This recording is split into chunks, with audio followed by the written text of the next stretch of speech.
Bueno, Rodrigo, bienvenido. Qué bueno que te des una vuelta por acá. ¿Que pudiste venir? Sí, perdón por la tardanza, pero las últimas semanas anduve como loco en el trabajo, pero no, gracias por la invitación. Oye, pero cuenta, ¿dónde andabas? ¿Dónde trabajas? ¿O qué te mantiene tan ocupado? Actualmente trabajo para BMW Uh-huh. y en las últimas semanas hemos tenido mucho trabajo con unos proveedores, Uh-huh. entonces tuve que viajar bastante, casi todas las semanas estuve de viaje. Y por eso no te había podido contactar. Uh-huh. Pero ahorita ya, al parecer, las aguas se calmaron un poco. Uh-huh. Entonces ya estamos de regreso aquí en Múnich. Pues mira, y ahora te estás pasando tu tiempo libre acá con nosotros. Ya. Entonces, qué bueno que pudiste venir.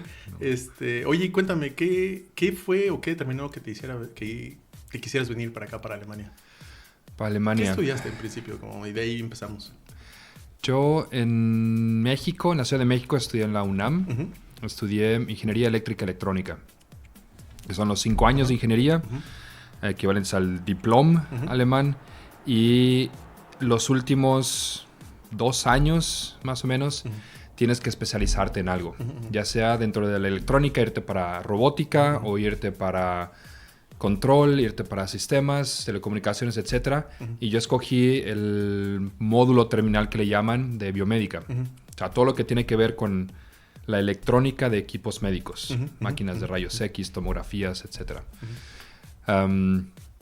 Me gustó, me empecé a meter ahí, hice mi servicio social y luego me quedé trabajando en construcción de hospitales, viendo todo instalaciones eléctricas para los equipos médicos, viendo la compra y las especificaciones de los equipos para las adecuaciones en todo en México.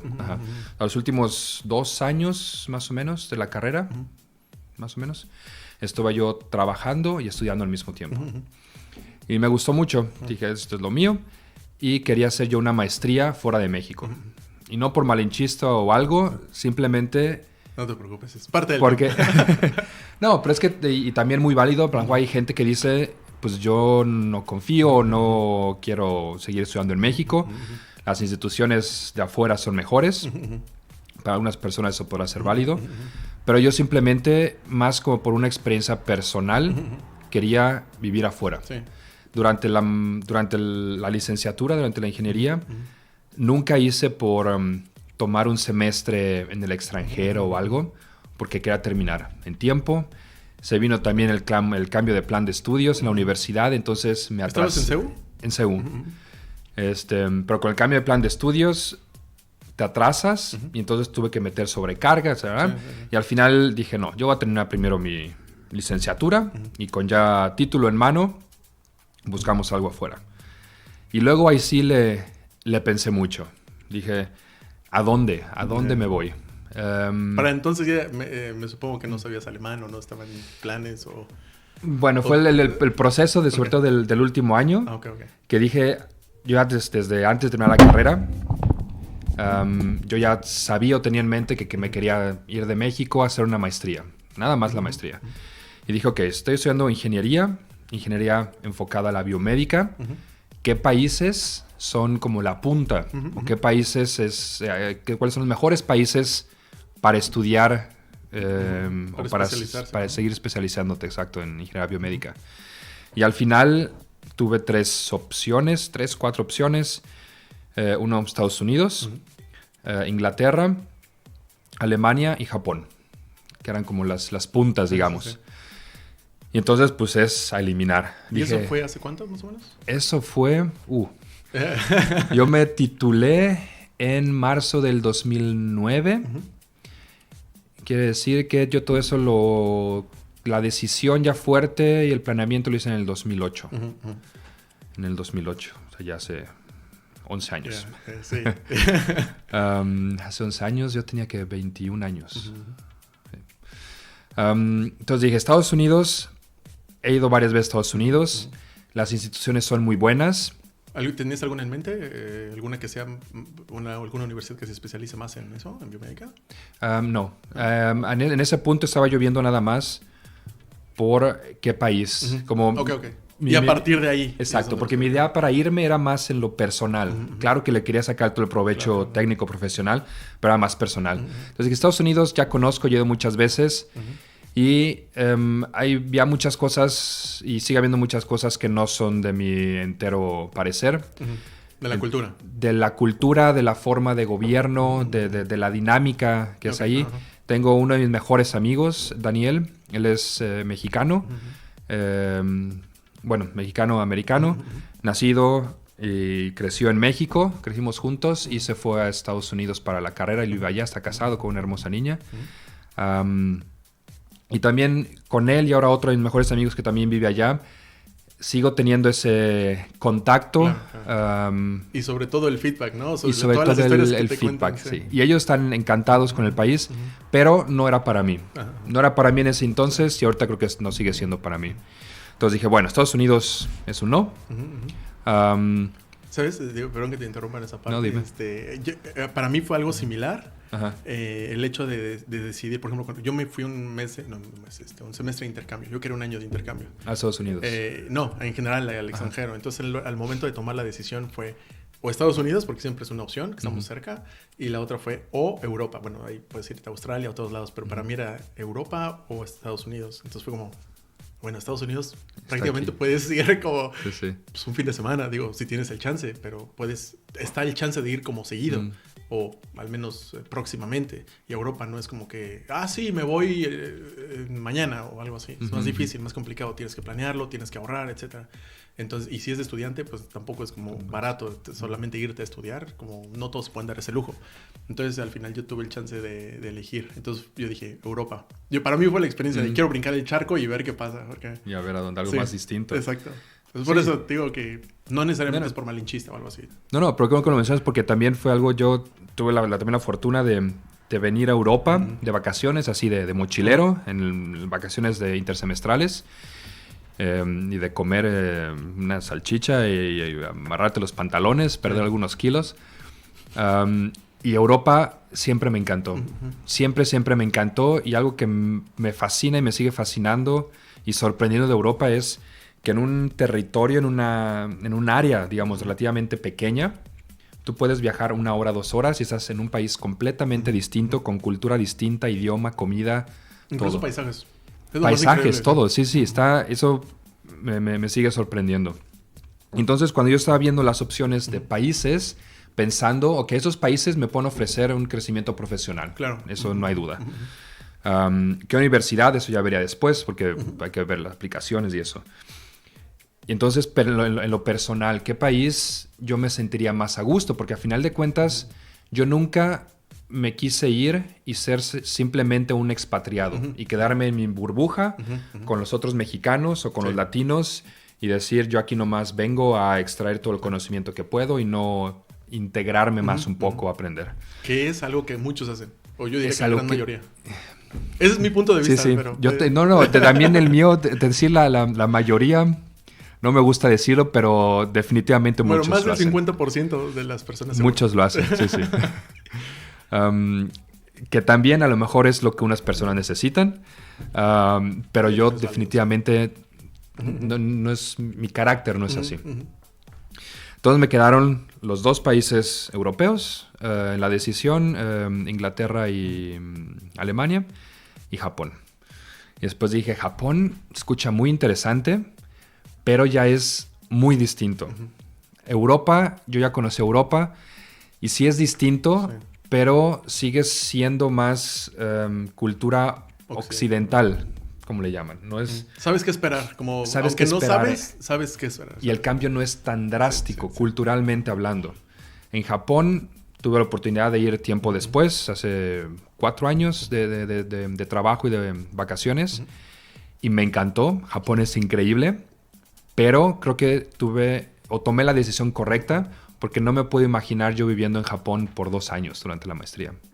Y también que dicen que es muy difícil como vida, ¿no? Por ejemplo, si ves que es como en México trabajas entre 8 a 10 horas nada más por el hecho de que tienes que ir a hacer hora nalga. En muchas empresas, no en todas, pero no hay que generalizar que en todas, pero en algunas. Y, por ejemplo, en Japón no, te quedas porque trabajas. Sí. O lo que al menos se dice de eso. Sí, no, eso ya lo aprendí después y en mi empresa, la primera empresa en la que empecé a trabajar aquí en Alemania, tenía mucho contacto con colegas que estaban en las oficinas en Japón y con clientes en Japón. Y sí, el ritmo de trabajo y la cultura laboral es completamente distinto. O sea, están disponibles para juntas, para una llamada hasta las 11 de la noche, hora de Japón. Todo su día. Todo su día. Trabaja en verdad de pe a pa. Eso lo descubrí después y también fue de que bueno, no, fue a Japón. De vacaciones, insisto, Japón es increíble. Si alguna vez tienes la oportunidad de ir de vacaciones a una conferencia o algo, ve, está padrísimo, pero para vivir no es para todos. Definitivamente no es para todos. Y sobre todo el idioma, ¿no? Digo, yo no sé qué tan fácil sea.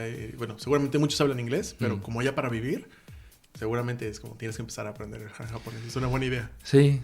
Ahí no sé, digo, tú lo sabes, el alemán no es el idioma más fácil del mundo. Yo sigo batallando, o sea, no tengo problemas en expresarme, que la gente me entienda y yo los entiendo, pero tampoco nunca tomé muchas clases formales de gramática, entonces hasta la fecha sigo batallando un poco. No sé qué tan distinto fuese con el japonés, si es mucho más difícil o nada más es el que tienes distintas letras. Sí, ¿cómo se llama? El diccionario, ¿no? Pues símbolos. Los símbolos, las letras o... Pero bueno.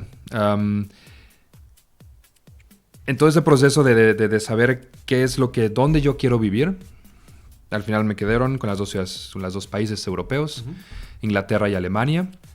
Las dos en ingeniería biomédica son increíbles, pero ahí fue aspecto geográfico y económico lo que me canalizó hacia Alemania, porque Inglaterra, si vienes de fuera de la Unión Europea, es estúpidamente caro. Sí. Un amigo... Aún estando en Europa es estúpidamente caro. Aún estando en Europa es estúpidamente caro. Y si vienes de afuera... Sí, aún más. Es una tarifa distinta. Un muy buen amigo estudió justamente en Cambridge. Con beca del CONACYT. Pero la beca... Jorge. Porque dije, ¿no será el mismo? No. Leo. No, él estudiamos... Bueno, nos conocemos también desde la secundaria. Estudiamos los dos en la UNAM. Nada más que él es ingeniero químico. Un tipo muy brillante. Y consiguió...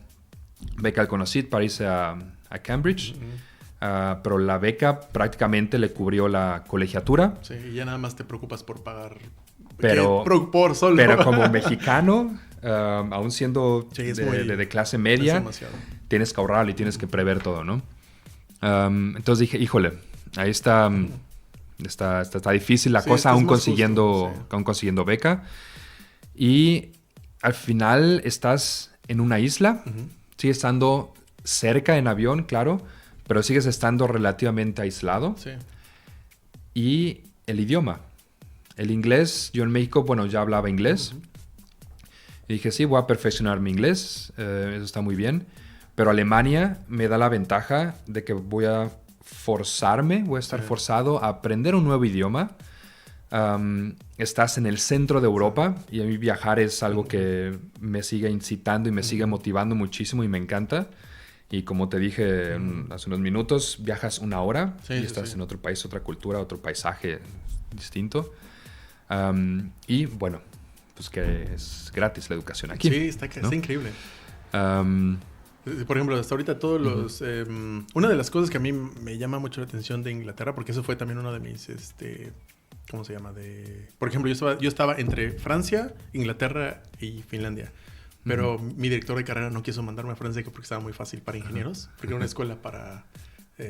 no sé. Es que los cursos eran más fáciles, parecía.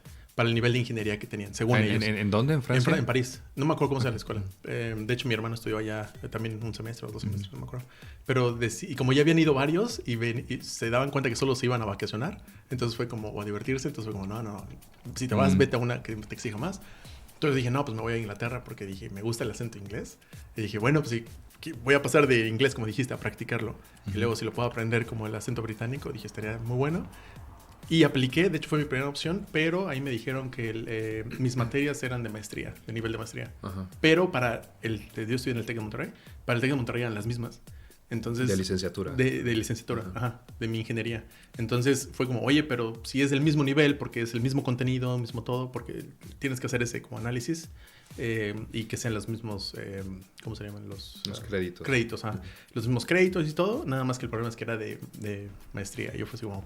Y me dijeron, no se puede. Bueno, al final terminé en Finlandia, que también estuvo muy bueno. Porque en Finlandia prácticamente es o hablan finés o finlandés, así como se dice, e inglés. Entonces es como, o tienes o una u otra, si no, te mueres literalmente. Entonces como con quién hablas, pues no tienes chance. Entonces me vi obligado a hablar inglés. Entonces en ese sentido sí, también estuvo como... ¿Y finlandés no aprendiste? Unas palabras. Okay. Para sobrevivir. No necesitas.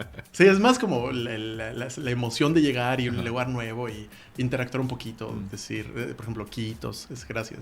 Pero gracias para nada más para la tienda y cuando interactúas con gente local, pero todos prácticamente hablan inglés. Pero de hecho hablan mucho mejor que yo, entonces fue como, pues ellos me van a enseñar a mí. Para que te enseñen. Sí. Entonces, pero no. Y ahí también como vas con el grupo de estudiantes, digo, en ese caso me fui de intercambio, que es diferente a venirte a estudiar una maestría acá, totalmente diferente. O una carrera o lo que sea. Y con el grupo de estudiantes es pues, pura diversión. O sea, sí vas a estudiar y sí todo, pero prácticamente todo es diversión. Como que no tiene nada de malo, ¿no? No, pero por eso le llaman, ¿cómo le decía a mi papá? El turismo académico. Le llaman. Turismo. Sí, porque sí vas a estudiar, pero es más la experiencia de estar como... Ah, claro. Sí, te divertir. Pero en tu caso ¿al final tomaste la decisión acá? ¿O? Dije, nos vamos por Alemania. Ajá. Y eso, en base a eso, en México estudié en el CEL, en la UNAM, en el Centro de Estudios y Lenguas Extranjeras, ahí en CEU. Tomé unos cursos, creo que el primer nivel nada más de alemán. El A1, ¿no? Ni siquiera es el A1. En el CEL es muy bueno, pero está más, yo sentí que estaba más pensado para que estudies el idioma durante toda la carrera, durante los 5 años. Okay. Entonces yo tomé creo un semestre o 2 semestres, max un semestre. Y era muy básico. Y después, afortunadamente también hablando con mi madre, y que me había venido de mochilero un par de semestres, uno de esos semestres intersemestrales en las vacaciones del verano. Una de esas vacaciones, platicando con mi madre, me dijo, órale, yo te apoyo y te pago un curso de alemán en Alemania. Si ya es que te vas a ir de mochilero, pues al menos... Pues mínimo haz algo, sí. Mínimo haz algo de provecho, ¿sabes cómo son las mamás mexicanas? Y dije, órale, va. Y te voy a decir que tengo muchos mejores amigos, pero otro de mis mejores amigos... Diferentes grupos, mejores amigos. Sí. Andrew, que también estudiamos juntos en CEU en la UNAM, y ahora él completamente independiente o separado de mis decisiones, pero también terminó aquí en Múnich. Él también estuvo en una escuela de idiomas en Alemania. Me la recomendó, fue en Münster. Se llamaba... Al norte. Capito. Sí, al noroeste de Alemania. Yo no sabía nada de la ciudad. Dije, órale. Pues ya apliqué un mes de clases intensivas de alemán. Intensivas, eran 4 horas al día, 5 horas al día. Y ese mes que me vine a estudiar alemán fue donde dije, sí, me gusta. Definitivamente Alemania es el lugar donde me quiero venir. De hecho, una de las cosas que, por ejemplo, a mí también lo que me llamó la atención de Alemania, porque también me hubiera gustado estudiar un semestre de intercambio acá, por ejemplo, pero no sabía alemán nada. Entonces, para venir acá a estudiar, en el momento como venir a estudiar, necesitas alemán. Al menos creo que 1 o 2 años de experiencia te pedían. Entonces, un par de amigos se vinieron acá a cursar un semestre o algo así, y sí me dijeron, no, entonces, si te vas a Alemania, no hagas lo mismo que yo, aprende primero alemán y ve. Le digo, porque la vas a sufrir, güey. O sea, para estudiar una carrera, imagínate estudiar ingeniería en alemán. O sea, si de por sí ya es complicado, ahora llevarlo en inglés ya es más complicado y en un nuevo idioma. Sí, bueno, y si el estudio es en alemán, te piden creo que el C1. C1, sí. Yo sabía, y no tenía mucho tiempo, tenía un año en lo que me venía para acá. Dije, en un año me conozco, estaba, como te decía, trabajando, terminando las materias y haciendo la tesis. Entonces, y con el trabajo, que en construcción de hospitales a veces te tocaba trabajar el sábado a las 3 de la mañana. Llegué tarde a mi propio cumpleaños. Una vez con mi familia llegué yo tarde. Pero bueno, yo también quería agarrar experiencia profesional en México, que después me ayudó aquí también. Sí. ¿Dónde estaba? Venirme a Alemania. Entonces, yo cuando apliqué para la maestría y todo, dije, no voy a alcanzar a hacer el C1. Y yo terminando la carrera en México me quiero ir. Entonces, busqué específicamente programas en ingeniería biomédica que fueran en inglés. Que se escucha que es como encontrar una aguja en un pajar. Sí. Pero al menos en Alemania había 2. Uno en Aachen y el otro en Lübeck, cerca de Hamburgo. Escribí a las 2. Yo no sabía nada de ninguna de las 2 ciudades, pero nada. Nomás las vi en el mapa, pues viniendo de la Ciudad de México. Sí. Es una ciudad de 150,000, 200,000 habitantes y dices, no, pues mi colonia tiene más habitantes que eso, ¿no? Y dije, no me importa. Sí. Yo me voy, apliqué para las 2. La gente de Lübeck me aceptaron primero, me contestaron y ya. Metí mis papeles y terminé. ¿Fue una maestría al final? Al final fue una maestría. El programa oficialmente era 1 año y medio, pero yo me extendí con la tesis y fueron 2 años en total. Entonces yo me titulé en México en marzo del 2009. Seguí trabajando y en junio más o menos, en mayo o junio, le dije a mi jefe en México, le dije, oye, ¿sabes qué? Pues me voy a una maestría en ingeniería biomédica. No le pareció mucho la idea. Pero dije, pues bueno. Sí. Es momento de tomar decisiones. Exacto. Y luego ese verano, que ha sido de mis mejores veranos, yo creo, me vine de mochilero a viajar. La última, digamos, de libertad, todavía con la seguridad de regresar a casa. Y literal, en septiembre regresé a México por 1 semana, creo nada más, 1 o 2 semanas, a agarrar papeles, maleta grande y todo, decirle adiós a la familia y me vine para acá. Algo que es un tema muy grande y eso, digo, hasta ahorita me vino a la mente, ahorita me te lo estabas diciendo, pero hasta ahorita nadie me lo ha comentado, es qué tan complicado se vuelve incluso el papeleo, ¿verdad? ¿O a ti tocó? ¿O fue prácticamente ok con la de la visa? Fue en general ok. En parte creo que he tenido mucha suerte en toda mi experiencia. Y en la otra creo que he sabido o he caído en la mejor posición para aplicar para todo el papeleo. Sí. Como tú sabes, en Alemania, un país muy industrializado, que todavía hace falta profesionistas o gente con capacidad técnica o con el conocimiento técnico. Hace falta. Entonces, yo viniendo de México, en México hice ¿cómo se dice?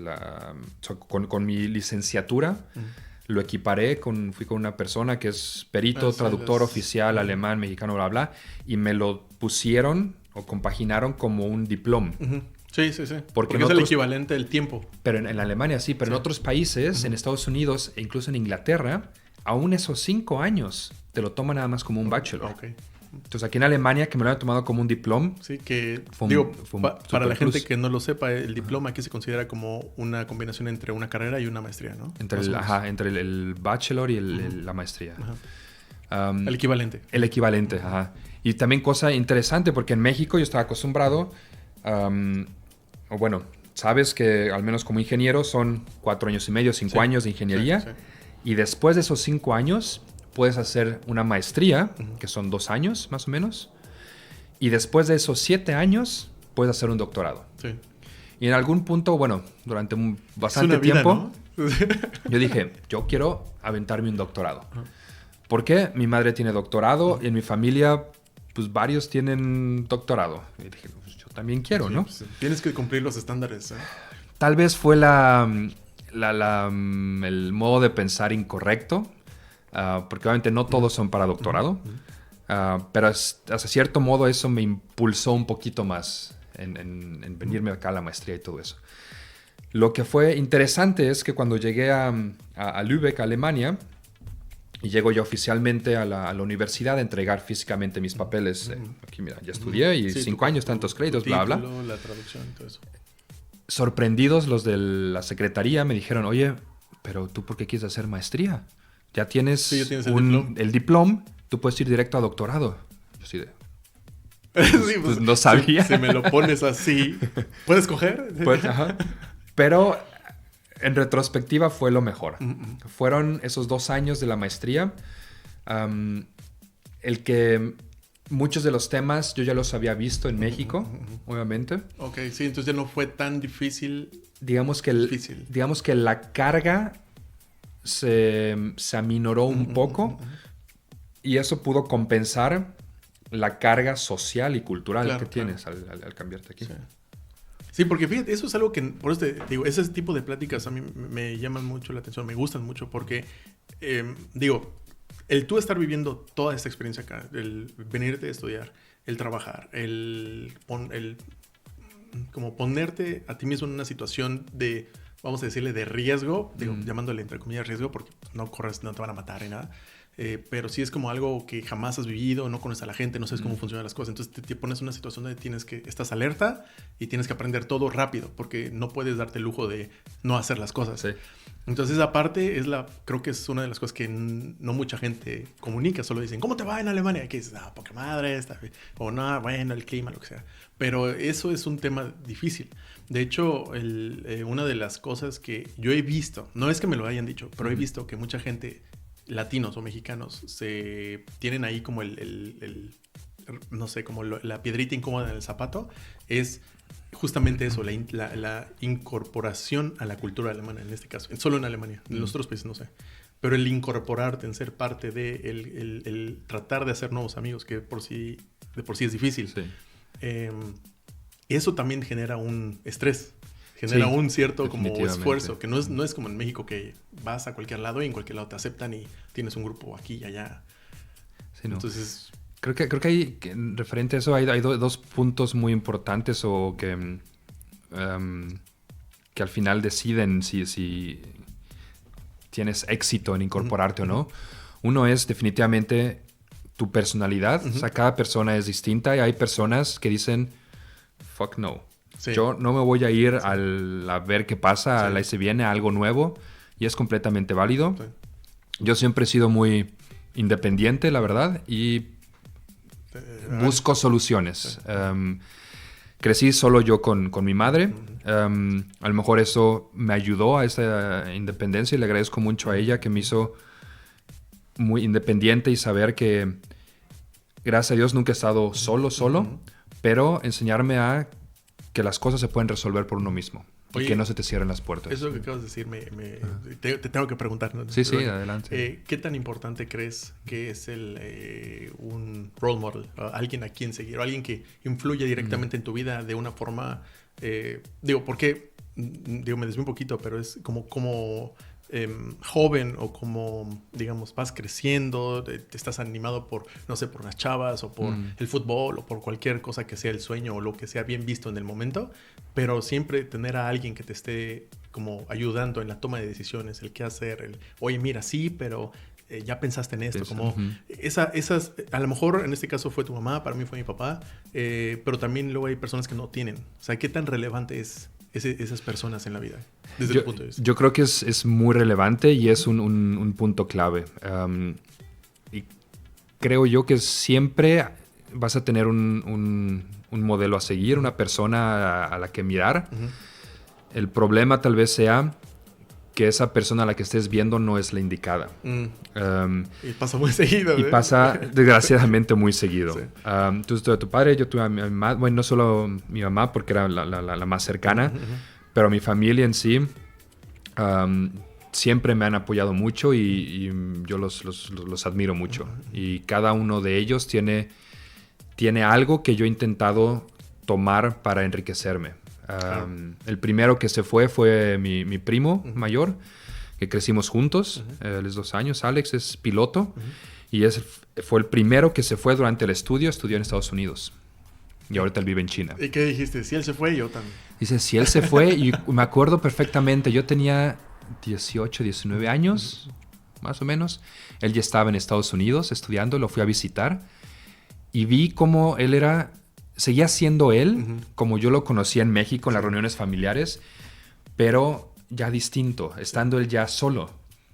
Y siempre lo he admirado tanto que dije, yo quiero tomar ese ese, no sé cómo se dice, esa esencia de él, de decir, órale, me aviento solo y yo a ser independiente. Sí. Y así de todos los miembros desde mi abuelo, en paz descanse, hasta mis ahijados, que uno está ahorita haciendo un trekking en Nepal, caminando durante 15 días. Sí, pues sí, siempre hay a quien aprenderle. Exacto. Incluso hay personas a las que, familiares o amigos o conocidos, que aunque no hagan las cosas bien, también puedes aprender a no hacerlas. Por supuesto.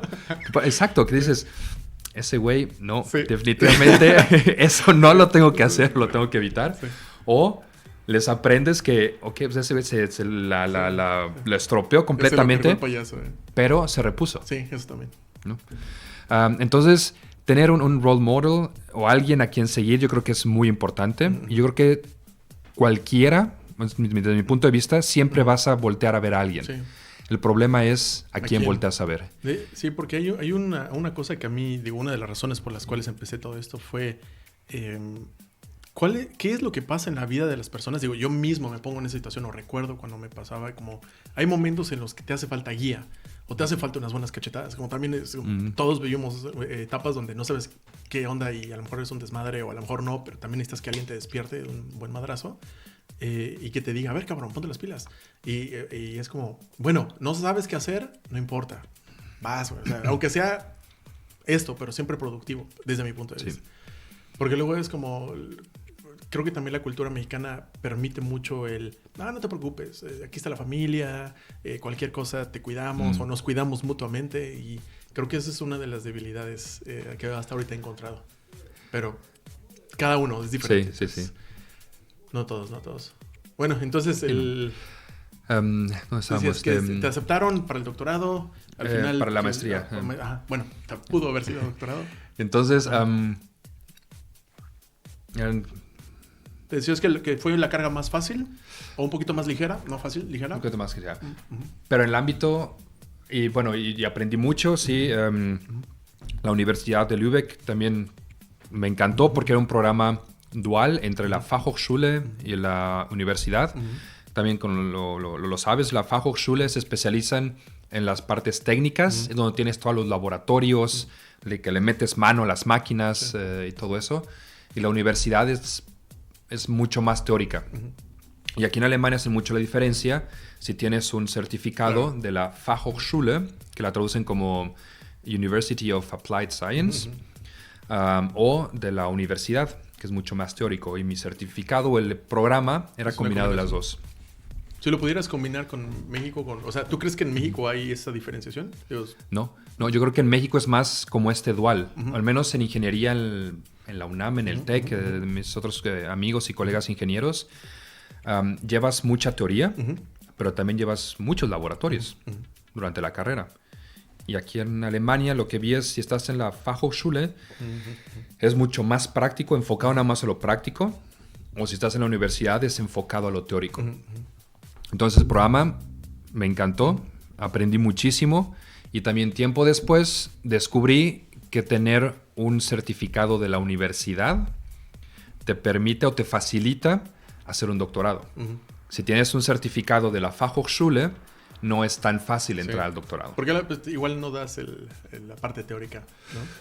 Puede ser. Puede ser, no lo sé. Ahí tengo ya mis reservas, ahora que ya entiendo un poco más el sistema educativo alemán, pero en general sí. Y eso por parte de la maestría, de la parte profesional aprendí muchísimo. Pero lo que más me llenó y de donde más aprendí y de lo que más disfruté fue la parte personal, que desde el principio fue mi objetivo, por el cual me quería ir fuera de México a un posgrado. Fue, como lo comentábamos, ese irte solo al ver qué pasa. Yo, pues sin saber cómo funcionaba ni siquiera la vivienda, ¿no? En la universidad me dijeron, escribe a este mail o a esta dirección de correo para ver si te dan un cuarto en la vivienda de estudiantes internacionales. Escribí y me dijeron, no hay lugar. ¿Y ya estabas acá? No, estaba en México, pero dije, pues yo me tengo que ir. Sí. Y en verano estaba viajando, pues ni tiempo de ver. Yo agarré mis maletas, me fui. Ya veo. Volé a Hamburgo y de Hamburgo llegué yo a las 9, 10 de la noche y yo ya tenía reservado un hostal en Lübeck, que Lübeck queda como a 40 minutos de Hamburgo. Entonces mi plan era llegar a Hamburgo, recoger mis maletas del avión y irme en tren a Lübeck, ¿no? Ya tenía reservado hostal. Cuando llego a Hamburgo dije, voy a hablar al hostal, nomás para que no va a ser la de malas. Hablé y la que estaba atendiendo se llamaba Pía, me acuerdo. La encargada, la dueña del hostal. Me dice, no, lo siento, pero pues aquí el hostal, el check-in solamente es hasta las 5 de la tarde. Le dije, oye, pero pues yo vengo de México, ¿qué hago? Me dice, no, pues ven mañana. Sí, fácil. Entonces, literalmente, cuando oficialmente me mudé a Alemania, no tenía dónde quedarme. Sí. Estaba en Hamburgo, para los que han ido a Hamburgo, alrededor de la estación de trenes del Hauptbahnhof. No es el lugar más placentero para estar. Y literal, no sabía ni qué hacer. Estaba yo cansado por el vuelo. Traía 2 maletas gigantes más un backpack. Para no hacerte el cuento largo, terminé en un hotel terrible, el más barato que encontré.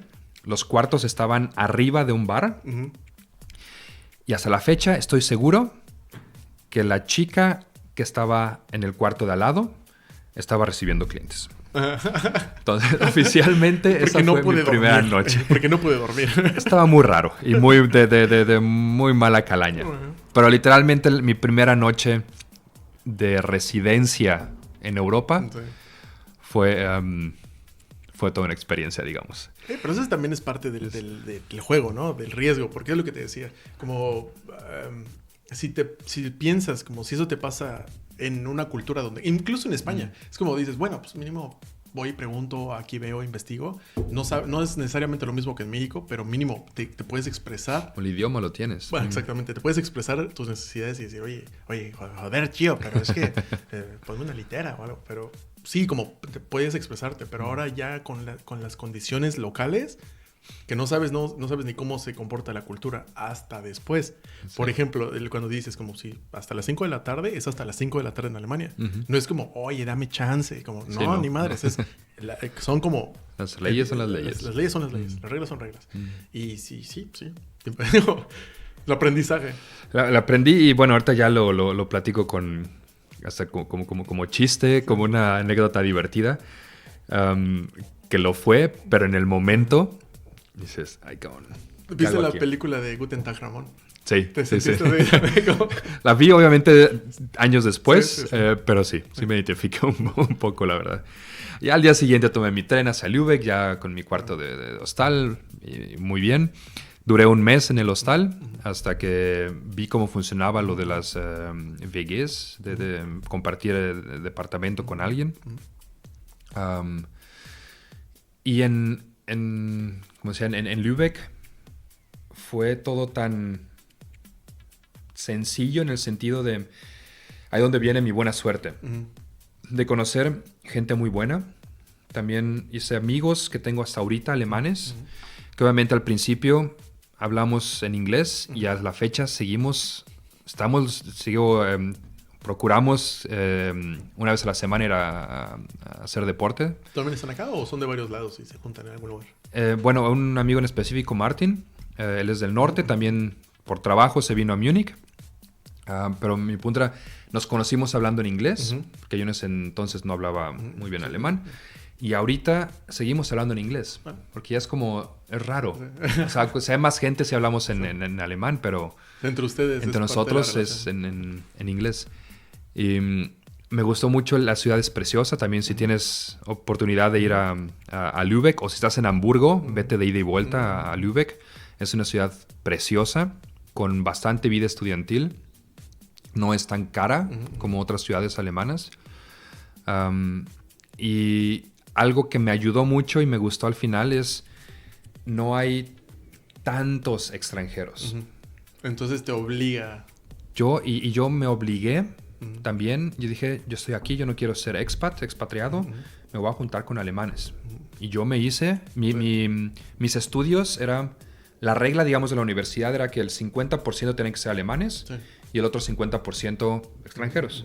Entonces había muchísimos extranjeros y conocí gente muy buena onda de de Jordania, de la India, de Japón, de muchos lados. Pero al final con los que mantuve o mantengo todavía contacto, buen contacto, es con los alemanes. De hecho, uno de los consejos más importantes que me dio, por ejemplo, en mi familia, mi hermana fue la primera que se fue a intercambio a Canadá. Luego mi hermano se fue a Francia. Cuando me tocaba a mí, mi hermano me dijo, cuando te vayas, no importa dónde te vayas, júntate con los locales. Sí, no, prácticamente fue, no te juntes con mexicanos. Y fue como de, ¿por qué? Pues como solo para entender. Dice, pues que el momento que estás con mexicanos no vas a querer estar con alguien más. Y con eso te obligas o a practicar el inglés o a aprender algo más de los demás. Sí. Entonces es como, bueno, ok. Entonces cuando me fui a Finlandia, por ejemplo, solo había 2 mexicanas y yo.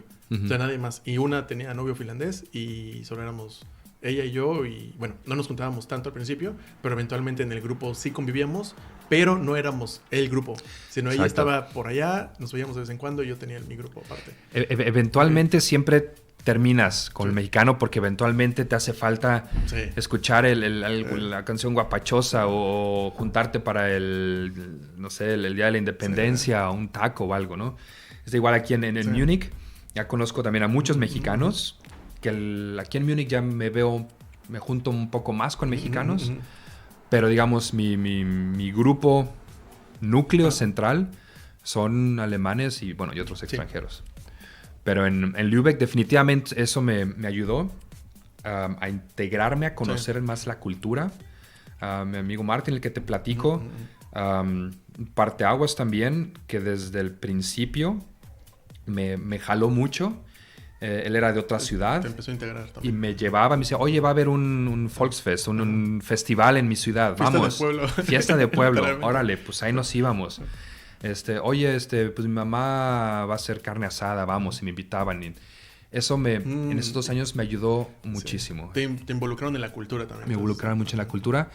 Y también ayudó, te digo, que había nada más otro mexicano, que él ahorita está en Austria. Nos llevamos también muy bien. Pero de ahí en fuera, yo salía con los alemanes y yo era también como mis amigos decían que tenía el Ausländerbonus. El bono por ser, el plus por ser extranjero. ¿Cómo le llaman? Eres exótico. Exótico, exacto. Y sí, llegaba a las fiestas al principio y decían, ¿qué hace un mexicano aquí nomás entre los alemanes, ¿no? Que no tienen ninguna conexión directa. Y esos 2 años... me divertí. No puedo decir que han sido los mejores de mi vida, pero sin dudarlo han sido de los más divertidos y de los que más he disfrutado. Sí, no, definitivamente sí, tienes jale. Digo, no importa increíble cómo te veas, te eres exótico. Sí. Y no sé, tal vez también ayuda también. Muchos me han preguntado si alguna vez he tenido problemas de racismo o cosas así. Respuesta directa es no. Sí he visto, sí me ha tocado, no directamente, pero indirectamente. Pero ahí también es la suerte que te digo que he sido una persona muy afortunada.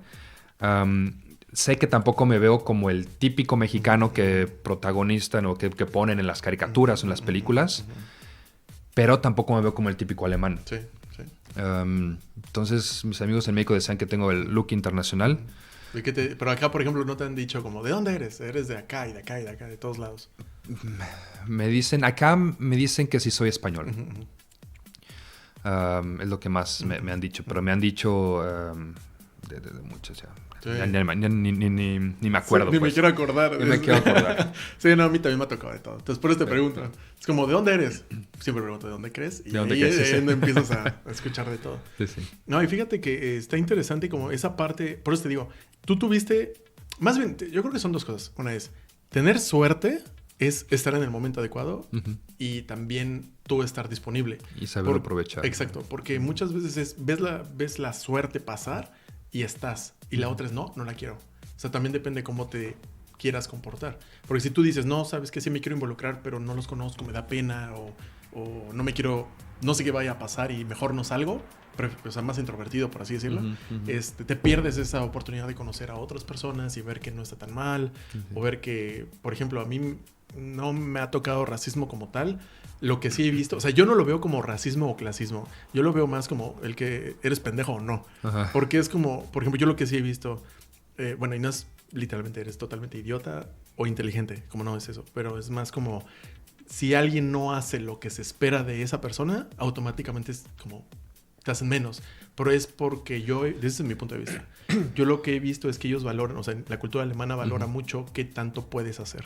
O sea, qué tan bueno eres haciendo las cosas. Y ahí sí no depende de si eres mexicano, chino, alemán, como... Sí, eso es también muy cierto. Pero si además eres de otro país, ya a lo mejor ya no te ayuda. Digo, ¿quién sabe? No lo sé. Donde yo lo he notado indirectamente es para obtener o para agarrar un departamento. Ahí sí se nota. Si eres alemán, si llegas con un apellido Müller,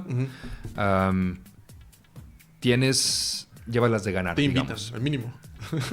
Tienes más chance a que si llegas con un Marquina Sánchez. Lo cual no lo tomo tan a mal o trato de entenderlo, o trato de ponerme en los zapatos de ellos. Si yo, digamos, soy una persona ya negocio. Mayor, porque muchas veces ya son personas mayores, los que rentan eso, mayores, no sé, de 70 años. Y yo nada más he crecido en Alemania, no tengo mucho contacto tanto contacto con extranjeros. Y me llegan, ¿sabes cómo es en Múnich? Sí. Me llegan, no sé, 50 aplicaciones, de las cuales facilito. 10 son de alemanes y 40 son de extranjeros que ni siquiera tengo idea de dónde vienen. Instintivamente me va a dar más confianza ir con los alemanes. Sí, lo que conoces. ¿No? Siempre lo que conoces es más fácil manejarlo, por así decirlo. Bien o mal. Que si lo ves desde el punto de vista desde afuera, dices, está del terror eso, ¿no? Que te hagan a un lado o te pongan como plan B nomás porque eres de otra nacionalidad, de otra cultura.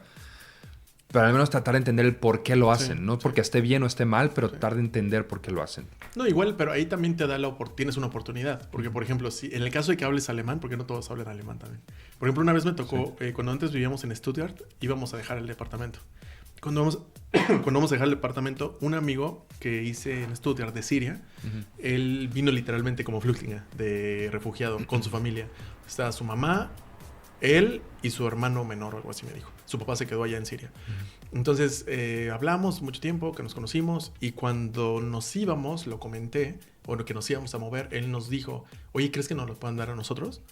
Y yo, pues, puedo como darte como referencia o como, ¿cómo se dice? Una recomendación. Sí, darte una recomendación, pero no depende de mí, depende de ellos. Pero sí, con mucho gusto decimos, oye, mira, mi amigo tiene esta necesidad. Y en el momento ellos, ves que les dieron como apartamentos como muy pequeños, pero solo para que sobrevivieran o vivieran lo mejor posible en lo que pasaba la guerra, y según esto después los iban a volver a mandar de vuelta. Entonces yo no sé bien cuál era su situación y le dije, bueno, sí, te recomiendo, va. Entonces al final aplicó y pues ni siquiera les llamaron. Entonces también como, imagínate, eres alemán, o es más, estás en México y de repente tú estás rentando tus depas o tus, lo que sea, depas, casas, lo que sea, y de repente llegan hondureños o llegan, no por la nacionalidad, sino llegan los de la caravana, los que quieren ir a Estados Unidos, y de repente dices, oye, soy de Honduras y esto, y tú no sabes cómo son, no por de dónde vienen, o soy de tal lado. Es algo desconocido para ti. Exacto, es desconocido, y ¿qué hacen aquí? O sea, es como... que no sabes qué van a hacer con tu propiedad, no sabes si la vas a respetar, no sabes si te van a pagar, no sabes nada. Entonces, como, ¿se lo vas a dar? No lo sé. Entonces, a él se le aplicaron igualito. Entonces, hasta el día no sé si siguen allá o si les dan un depa. Pero ellos, por el tema de Siria, ¿quién quería a los sirios acá? Sí, esos temas de los refugiados aquí ha sido, no sé, muy controversial. Yo creo que para donde le veas, yo no tengo uno. O sea, tema muy controversial. Sí, pero en ese sentido yo, por ejemplo, me relaciono con ellos más que los alemanes en esa situación. Porque yo soy fuera del país. O sea, yo soy extranjero. Entonces siento esa como conexión de decir, ups, como tengo más empatía hacia a los sirios en el momento, hace no sé, 2, 3 años, cuando fue la situación, que ahora. Por ejemplo, ahora ya no sé si siguen o no tengo ni idea. Pero en ese sentido es como, bueno, sé lo que se siente estar en un país que no es el tuyo. Sé que se siente que no te quieran dar el depa. Sé lo que se siente no ser alemán o no estar güero y no estar rubio y que te den por así decirlo, el mismo trato, mismas oportunidades. Pero al mismo tiempo es, bueno, pero eso se convierte en tu oportunidad. Porque también hay personas que les estaba yendo bien porque aprendieron alemán súper rápido, les dieron departamento, pero fue porque se involucraron y se metieron y demostraron que sí pudieron. Uh-huh. Y si te fijas, o no sé si lo viste con otros alemanes o en pláticas o amigos, a mí me decían eso. Yo no tengo problema que venga gente externa, extranjeros, de donde sea, no me importa. Siempre y cuando que teletrabajen, vengan y sumen. Uh-huh. Que no vengan y nos quiten. Si vienen y nos quitan, ahí sí, como tengo algo que decir. Entonces, pero eso yo lo he notado. Me preguntaste hace rato qué tan difícil fue sacar visas y eso. Uh-huh. Para las visas de estudiante y de trabajo, si tienes la fortuna, uh-huh. y lo digo ahorita, tienes la fortuna de haber estudiado ingeniería, uh-huh. y sobre todo ingeniería eléctrica, robótica, de este ámbito, necesitan esta gente aquí. Uh-huh. Te dan la visa, en verdad, sin problemas. Uh-huh. Si tienes las calificaciones, no vas a tener problemas. Tienes que lidiar con la burocracia, eso sí, burocracia mexicana y alemana, que también la burocracia alemana es terrible. Pero no te ponen trabas en sí. No como el IMSS. No como el IMSS, no. E incluso yo a finales del año pasado, en marzo, en septiembre o octubre, ya me dio la nacionalidad alemana. Y fue lo mismo. Tú cumples tu parte, sí. Y hay reglas muy específicas. 8 años viviendo en Alemania, siendo productivo, ya sea estudiando, sí. O trabajando. Tienes un nivel básico, creo que te piden el B1 de alemán. No has tenido problemas. El Integrationskurs yo no lo hice. Pero llevabas 8 años. Exacto. Si haces el Integrationskurs al principio, te reducen creo que 1 año, una cosa así. Entonces, cumples con todos los requisitos. Claro. Dicen, tienes un trabajo estable, no vas a estar... como diríamos en México, sangrando al Estado. Exacto, no eres una carga, no te conviertes en una carga para nadie. Entonces, obviamente, quieren ese tipo de gente, claro, aquí, ¿no? Claro. Que, como dices tú, que estén sumando. Sí. Entonces, sí, aquí está, bienvenido. Y si lo piensas un poquito más a detalle, yo creo que es lo mismo en cada país, en cualquier país. Es como, por ejemplo, el tema de Estados Unidos es, por el tema de la Segunda Guerra Mundial, que muchos se fueron por sobrevivencia, pero no necesariamente para querer trabajar o algo así, sino más bien, ese fue el tema de aquellos años, pero con más reciente es como, me voy allá porque hay oportunidades. Pero tú como persona, y estoy hablando desde la gente de Centroamérica, mexicanos o quien quiera que se vaya a ir, uh-huh. Chinos, ves que también hay muchos que se van, que luego no tienen educación o no tuvieron ni siquiera la oportunidad de educarse o de trabajar y no tienen nada más que trabajar con sus manos. Entonces, obviamente, entre toda esa bola de gente, pues se llegan a meter varios que pues no quieres. Sí. Y es ahí el tema. Pero creo que es muy distinto en el caso de Estados Unidos, no sé, hace 100 años, que empezó toda la política de inmigración masiva a Estados Unidos. Ahí sí llegaban todos. Sí. Llegaban gente muy capacitada, llegaba gente normal y llegaba gente que no sabía hacer nada, más que nada. Sí. O tienes políticas o leyes en México, que México siempre ha sido un país, eso me encanta de mi país, que México siempre ha sido un país con los brazos muy abiertos, y hay conflictos. Si puedes llegar a México, adelante, te damos asilo. ¿Cuántos españoles no se fueron a México durante la época la guerra civil, de la guerra civil de Franco? ¿Cuántos alemanes, holandeses se fueron a México también, al norte de México durante la Segunda Guerra Mundial, que son los menonitas ahora, los ¿no? Japoneses también. Algunos, un pequeño grupo, pero también. De japoneses también en la zona de Tijuana, del noroeste de México, todos los chinos que se fueron ahí a las maquilas. Pero esas son políticas del gobierno. Y es muy distinto, a mi parecer, de las políticas alemanas, porque Alemania, inteligentemente o no, te dicen, vente para acá, te doy todo lo que tú quieras, te ayudo, siempre y cuando seas alguien que tiene las calificaciones para venir. Claro. Si vienes fuera de la Unión Europea sin estudios, no te van a dar una visa. No te la van a dar. Como le busques, no te la van a dar. Por ejemplo, en mi caso fue prácticamente lo mismo. Yo ya tenía mi carrera, pero no tenía, no tenía ningún trabajo, no tenía ninguna motivación para venir, literalmente. Entonces, ¿cómo me voy? Bueno, pues con idiomas. Entonces ahí viene la parte, y por eso te preguntaba, también tienes que estar dispuesto a jugártela. Sí. Porque por mi caso yo le invertí casi 1 año. En realidad fueron 6 a 8 meses de solo aprender alemán. intensivo, como decías, pero la visa me la dieron para aprender alemán, no para trabajar, no para estudiar. Entonces, al final de tu visa es, bueno, gracias por venir y traer, por aprender y traer un poco de dinero y llégale. Y después, lo que puedes hacer, que eso no sé qué tan nuevo sea, es la visa esa de buscando trabajo. Eso, según yo, depende... Digo, no sé qué tanto haya cambiado, pero según yo, donde me quedé, a partir de que tienes tu maestría o estás estudiando, tienes un estudio que no sea de idiomas. Porque si es de idiomas, es como, no sé, si estás en la secundaria y me quiero ir a donde sea a aprender el idioma, sí, vente el verano. Y eso sí los dan mucho. No, pero es bueno, si estudiaste aquí, maestría o licenciatura o lo que sea, después de terminar tu estudio, te dan creo que un año, año y medio, que te puedes quedar aquí buscando trabajo. Sí. Creo que en Estados Unidos es algo similar también. Siempre y cuando estudies en una carrera allá. Okay. Sí. Pero no, digo, aparte hay una nueva... Digo, no sé qué tan nueva sea, un tipo de visa que tienes que aplicar desde México y decir, hey, yo estudié en México ingeniería. Sí. Tengo el ejemplo de mi ahijado. Soy en ingeniería y me quiero ir a Alemania a buscar trabajo. No tengo trabajo, pero tengo las calificaciones. Sí. ¿No? Siempre y cuando lo puedas demostrar. Lo demuestras y te dan una visa, creo que es por un año. Es interesante. Pero ese es mi punto. O sea, el gobierno alemán te dice brazos abiertos siempre y cuando puedas aportar.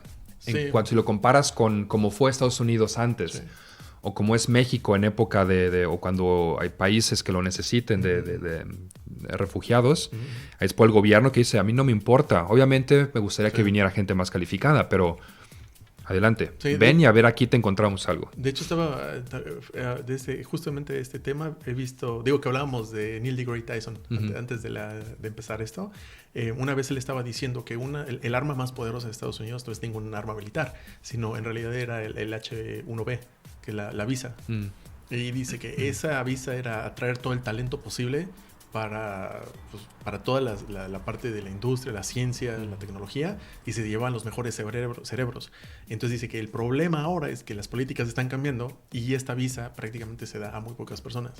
Y ya hay fuga de cerebros de los mejores, ya se están yendo. Entonces estaba diciendo que muchos están regresando a China, a India, que muchos vienen de allá.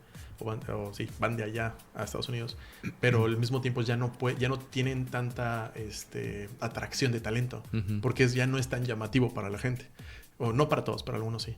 Entonces dice, ¿cómo todo este movimiento? No sé si viste lo del agujero negro, lo de la foto y todo esto. Si te fijas, no fue en Estados Unidos. Y lo dicen muy abiertamente. Fue la Comisión Europea de no sé qué. Entonces es como, ¿quién fue? Nosotros, no Estados Unidos, no China, nosotros. Y si quieren ayudarnos, bienvenidos. Entonces, ese señor menciona mucho eso. Ya no tenemos el liderazgo que teníamos en los 70s, 80s. Y en ese sentido, por ejemplo, Alemania nosotros tenemos el liderazgo en tecnología. Nosotros tenemos el liderazgo en industria, por ejemplo, no sé, en máquinas, ¿cómo se llama? Entonces, industrialización. La industrialización. Entonces, ¿quieres algo bueno y que funciona, garantizado? Pues comprar algo alemán. Y ese orgulloso también de eso. Entonces, está increíble como... Sí. Y obviamente quieren gente para eso. Por ejemplo, no sé, un primo, él estudió mecatrónica. Entonces yo dije, güey, ¿qué vas a trabajar? Digo, no es porque te desee algo malo, pero ¿qué vas a trabajar en México? Seguramente hay, pero como mecatrónico, no lo sé. Lo dudo. Creo que el problema en México es que en la parte tecnológica nos enfocamos, somos un país de manufactura. O seguimos siendo. Sí hay centros de diseño de empresas grandes. Está Intel, está Continental, está Bosch, está varias empresas con centros de desarrollo e investigación. Pero el grosso, el paquete grande en México es la manufactura. Que somos muy buenos en manufactura. Y con buena calidad y todo. Y baratos. A precios baratos. ¿No? Cumplimos las 3 Bs. Bueno, bonito y barato en manufactura. Y eso lo he visto y entiendo que los gobiernos, a las empresas grandes que están muy atadas a los gobiernos, lo cuidan mucho. Empresas grandes en Alemania, ponte un Siemens, un BMW, Audi, Volkswagen, no sé. O empresas en Estados Unidos, un Tesla, etc. Lo que hacen es el desarrollo, todo este know-how, lo tienen en el país. Sí. Y después delegan. Tienen centros de investigación aquí y allá. Una empresa que estuve trabajando antes de semiconductores, centros de diseño en Rumania. Trabajé varios años con ellos. Son excelentes, pero todo el know-how y las decisiones las mantienen en el país. Sí. Sí. Entonces es muy interesante cómo lo viví a cierta parte en México cuando estás del otro lado. Sí, cuando eres tú el que opera o el que implementa, pero yo siempre tuve esta pelea interna, fue conmigo, pero fue como, ¿por qué nosotros o por qué no tenemos la oportunidad de innovar, de crear? Y fue como, oye, ya estamos en ingeniería, podemos hacer algo nuevo, podemos implementar esto, probar. No estás aquí para probar, no estás aquí para nada de eso. Esto ya funciona, ya está probado, ya nos dijeron cómo. Ahora nada más es manténlo y mejora procesos internos. Y era como, bueno, ¿y dónde está el reto? Es que no hay reto, para eso te pagamos. Como, bueno. Así de claro. Lamentablemente, en muchos casos es así en México. Sí, así de claro fue. Sí. Y la otra, como decías, muchas personas, a mí, por ejemplo, cuando me han preguntado, ¿te regresarías a México? No sería algo malo para mí regresarme a México.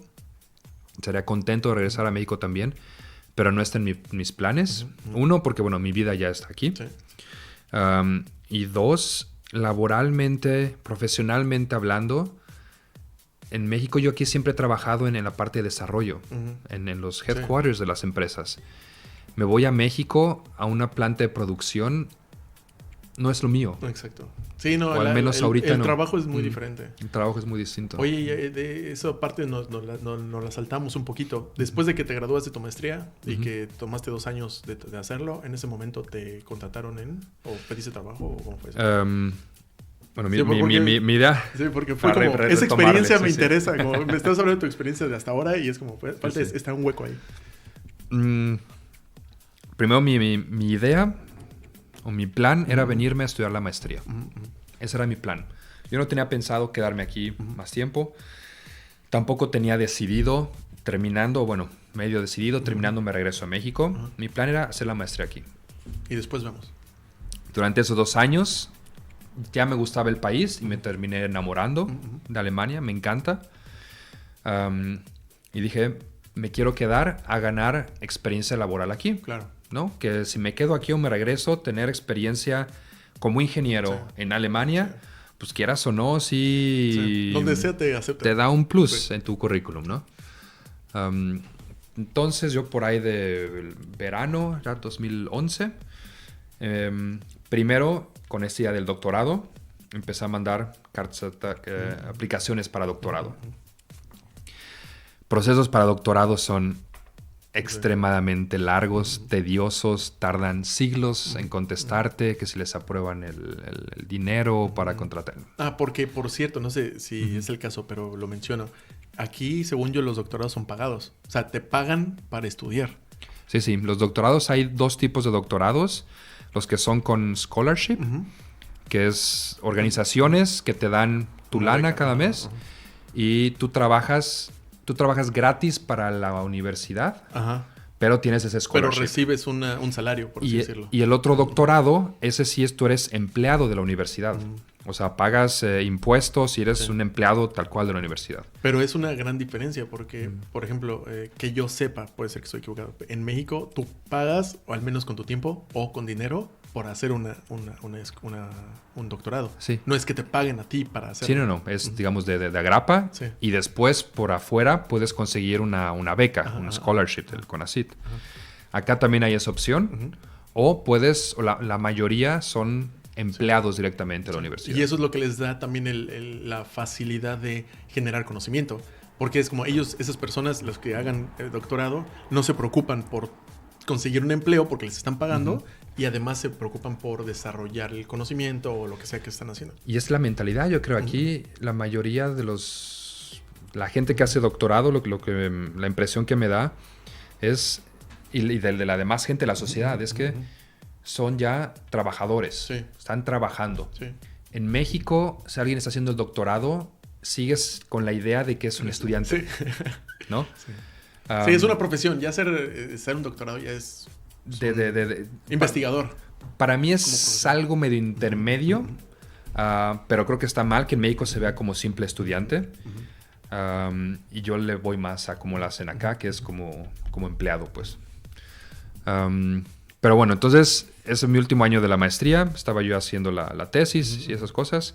Empecé a aplicar. No recibía nada de respuestas, ni de si no, o recibimos tu aplicación, nada. Bueno, es cierto, estuve cerca de irme a Dinamarca, ¿cómo se dice? A las prácticas profesionales, y me estaban ofreciendo el doctorado. Lo que sí, ¿no? Sí, me iba. Al final dije, Dinamarca, no, ya no me voy. Volver a empezar, ¿no? Volver a empezar, otro idioma. Dije, no, yo me quedo aquí. Y dije, bueno, subí mi currículum a estas páginas de LinkedIn y Xing. Que Xing yo nomás había escuchado que funcionaba aquí en Alemania. Sí, yo también. Dije, bueno, pues lo subo a las dos. Y también un headhunter me contactó. Me dijo, oye, hay una oferta de trabajo en Múnich. La empresa se llama Infineon. Es empresa de semiconductores. Es empresa alemana, es gigante. Era la parte de semiconductores de Siemens, que después se separó. De hecho, ya se separaron varias partes de Siemens, ¿no? De Siemens ha estado delegando las partes. Es que era un monstruo tremendo. Y para no hacerte el cuento largo, vine a la entrevista y me dijeron, sí, te queremos. ¿Cuándo puedes empezar? Te queremos ya para mañana. Sí, pero yo todavía no terminaba. Dije, a ver, espérate, mi examen de maestría fue en noviembre, a finales de noviembre. Me dijeron en Infineon, bueno, 1 de diciembre empieza a trabajar. Dije, órale. Y literal fue un viernes, fue mi examen profesional, bueno, de la maestría. Ese día me fui de fiesta. Obvio. Ya tenía todo empacado. Sí. El sábado, después de mi examen profesional, me vine a Múnich y estuve una semana viviendo con mi amigo Andrew, el que te digo que también terminó aquí en Múnich. Y después empecé a trabajar. Ahorita me arrepiento un poco porque me hubiera gustado tomarme 1, 2, 3 meses, como irme a México un ratito o viajar, no sé. No se pudo. No, pero también si lo ves para la otra parte. O sea, sí, pero también la otra parte es como ya tienes una oportunidad en la mesa. En caliente. Y es como, es lo que te decía de lo de la suerte. A veces la suerte, como por ejemplo, seguramente si hay personas que lo vean, van a decir como, oye, pero como ya te están ofreciendo un trabajo. Es como, pero a lo mejor en el momento tú no lo querías tanto, pero es como, ahí viene la parte de decisión. Es, ¿lo tomo o no? ¿Hago esto o hago el otro? Es como, esas son las, como, los... No sé, importantes, las decisiones importantes. Creo que eso también es mucho como mexicanos, bueno, también con mi familia, pero mexicano en sí, es de cómo vas a desaprovechar la oportunidad. Te están dando chamba, una buena chamba. Sí. ¿Qué te vas a andar ahí de huevón 2, 3 meses, un semestre? Muchos lo tomarían. Muchos lo tomarían, pero como se ve en la sociedad es distinto. Aquí en Alemania es más normal y no es algo malo, ¿no? Y mucha gente lo hace. Y a mí me hubiera gustado hacer eso, la verdad. Pero al final... ¿Qué dijiste? No se pudo. Después. Y llegué y durante la entrevista y eso, y bueno, ya que me aceptaron, mi jefe y mis compañeros me preguntaron, ¿qué haces aquí? Tú estudiaste ingeniería biomédica y aquí hacemos chips electrónicos, los semiconductores, para la industria automotriz también, ¿no? Me dijiste, te vengo a enseñar, quítate. Y mi respuesta, y lo sigo diciendo ahorita... durante la maestría de ingeniería biomédica y lo que trabajé en los hospitales, lo mío es la electrónica. Es lo que me gusta. Y al final, si es aplicado para equipos médicos o para coches, la ley de Ohm, o sea, lo que rige cómo se mueven los electrones, es lo mismo. Nomás en los equipos médicos, pues es menos voltaje o más voltaje y menos corriente. En los automóviles es más corriente. Si te vas a la industria, no sé, energía renovables, eólicas, esas cosas, pues ya las corrientes y los voltajes son estúpidamente grandes. Pero la electrónica, o sea, en esencia, en principio, en esencia, para mí es lo mismo. Es nomás a dónde lo aplicas. Para mí es como si estudias leyes, eres abogado y es lo mismo. Y ya nada más si vas a aplicar tus conocimientos de las leyes para es más bien como la derecho marítimo o derecho familiar o derecho constitucional. Obviamente tienes que aprender los pedacitos, las especificaciones de cada parte. Pero en general eres un abogado. Digamos que la práctica es lo mismo al final. Y como abogado, tu profesión es entender, no solamente saber, pero entender las leyes para saber cómo aplicarlas correctamente. O jugar con ellas. Entonces, para mí fue lo mismo. Y le agarré cariño. Y duré... es una empresa a la que yo también le agradezco mucho. Crecí mucho, aprendí muchísimo. Es una muy buena empresa. Muy, muy buena empresa. Ahí tuve la oportunidad también de viajar mucho. Una empresa muy internacional. Estuve en China, estuve en Japón, en Europa. Eso también está bien increíble. Que, por ejemplo, yo en México también tuve la oportunidad trabajando allá, también tuve la oportunidad de viajar y que te manden a proyectos y todo eso. Pero si lo comparas con todo el exposure, la capacidad que tienen estas empresas para... No, ¿sabes qué? Necesitamos que te vayas 3 meses a tal lado. Es como... Bueno, ¿por qué no? O que te... No sé... pero también creo que también tiene que ver por esta parte. Es mi punto de vista, no sé si está bien. Que, por ejemplo, el hecho de que aquí en Alemania, en muchas de estas empresas, se desarrolle el conocimiento... Cuando tienen plantas en otros lugares, es como, ok, necesitamos que te vayas y revises y trabajes con otros equipos de otros países y veas que va bien. Y digo, cada uno su tema y especialidad, pero más o menos creo que va por ahí.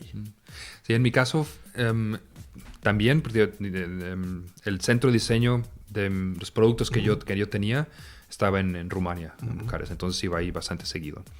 Pero el mayor contacto que yo tenía, por lo que viajaba, era con los clientes. Yo tenía que ir con Bosch, con Continental, con muchos en China, ya sea no solo de la industria automotriz, iba con clientes en China que hacían las máquinas, los telares automáticos. En mi vida me había ocurrido que, pues sí, obviamente necesitan chips para las computadoras y para los motores eléctricos. O llegaban a que tenías que revisar en qué productos han acabado tus productos. Claro.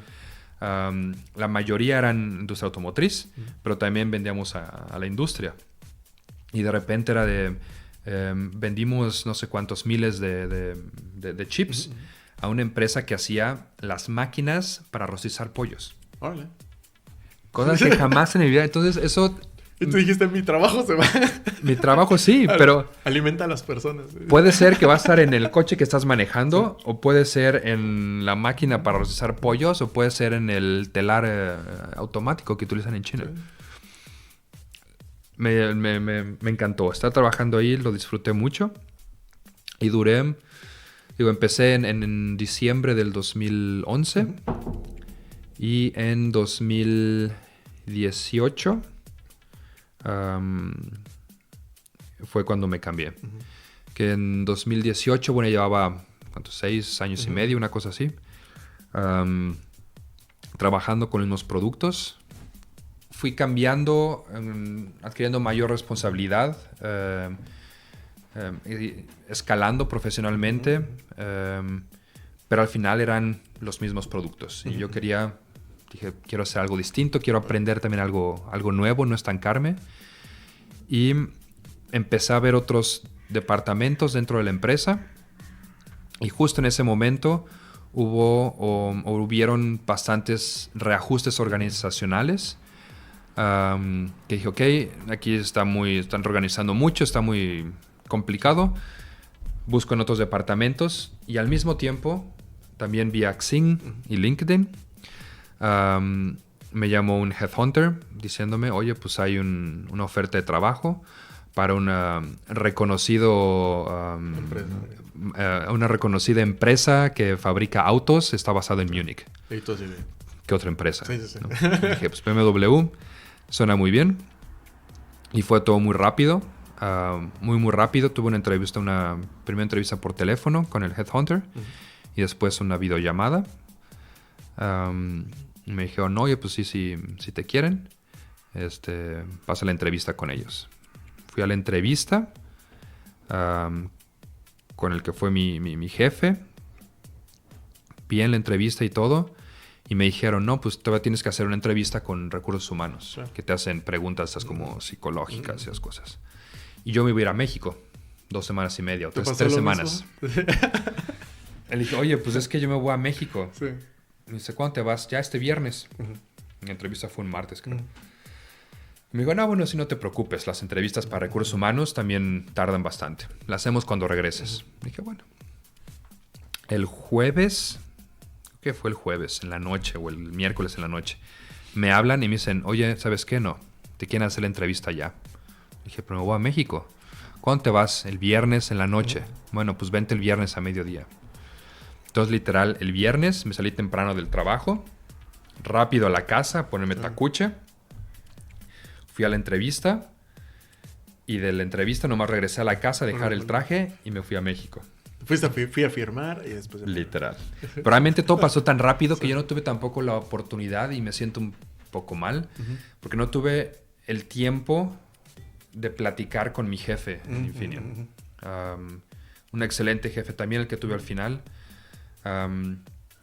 Y ya estando yo en México, me fui el viernes. El lunes me escribieron y me dicen, oye, ¿te podemos marcar? Entonces el martes, con la diferencia de horarios, el martes a las 4 de la mañana, yo en México hablando por teléfono con los alemanes. Hablando en términos de contrato, etcétera.